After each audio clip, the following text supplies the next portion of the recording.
Bugun men sizlarga Zalyut haqida qiziqarli ma'lumot aytib o'taman. Zalyutni yaxshiroq qilishni, regani yaxshiroq qilishni bir nechta usullari bor. Ularni aytib o'tishimdan oldin kanalimizga bitta like bosib, obuna bosib ketishni sizdan chiqarmang. Obuna bo'lib, like bosib qo'ygan bo'lsangiz, qani unda tushuntirishda davom etaman. Rega bu dushmanga otgan o'qlaringiz dushmaningizga ta'sir etishi.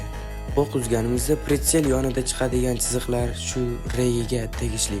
Misol uchun siz 10 dona o'q uzasiz, ammo ularning 8 tasi dushmanga ta'sir qiladi. Bu xuddi o'shanday gap. Zalyut esa o'qni yaxshi tegishi va regani tezligiga aytiladi. Endi ularni qanday oshiramiz? Boya aytganimdek, buni bir nechta usullari bor. Agar sizda ping baland bo'ladigan bo'lsa, zalyut kamayadi. O'qlaringiz rega qilishi sekinlashadi. Agar sizda ping doim baland bo'ladigan bo'lsa, buni to'g'rilash mumkin. Shunchaki sozlamalarga kiring, server qismidan Yevropaga olib qo'ying. Bo'ldi, endi sizda stabilniy 20 ping ishlaydi. Va zalyutingiz ham yaxshi bo'ladi.